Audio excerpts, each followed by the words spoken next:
দুনিয়াটার অবস্থা কোন দিকে গেছে একটু চিন্তা করেন। ফেসবুকে প্রেম করছে, প্রেম করার পর তারা বিয়ে করছে, বিয়ে করার 1.5 মাস পরে তারা এখন দেখে যে কনে বধূ বা যে নববধূ, এই বধূ হয়েছে কি ছেলে।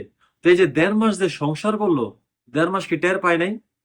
মানে একটা ছেলের সাথে একটা ছেলে যে শুইছে, মেয়ে হইলে তো অন্য হিসাব, একটা ছেলের সাথে যে একটা ছেলে শুইছে 1.5 মাস, 1.5 মাস কি টের পায় নাই? আপনার সাথেও যা আমার সাথেও তা শুইছে একসাথে, কি টের পায় নাই? টের তো পাইছে নাকি? 1.5 মাস পরে কিভাবে টের পায়? 1.5 মাস পরে কিভাবে খবর হয় যে এই হ্যার জিনিস মিনিস তো নাই, হ্যাঁ তো ছেলে? আস্তাগফিরুল্লাহ। মানে একটা মানুষের সাথে একটা মানুষ তো কথা বললেও বুঝে। প্রেম না হয় ফেসবুকে করছে, মোবাইলে করছে, কথা কইছে, বুঝে না। ঠিক আছে, কণ্ঠ ছেলের কণ্ঠ, মেয়ে কণ্ঠ মানে কথা বলছে, বুঝে না। কিন্তু একটা মানুষের সাথে শুইছে 1.5 মাস, 1.5 মাসে শোয়ার পর কি বুঝলো না এটা এটা গাছ না কি না অন্য কিছু?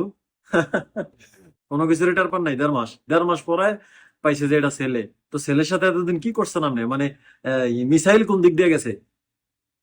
সোজা বাংলা কথা, মিসাইল কোন দিক দিয়ে গেছে এই 1.5 মাস? দুনিয়ার অবস্থা খারাপ। যারাই ফেসবুকে প্রেম করেন, অনলাইনে প্রেম করেন, দেখা করেন। ঠিক আছে, প্রেম করার আগে দেখা দেখা করেন। এমনি পরে বিয়ে শাদী কইরা ওই দেখা গেছে যে আমনেরও যা হেরতা, লাভ হইতো না।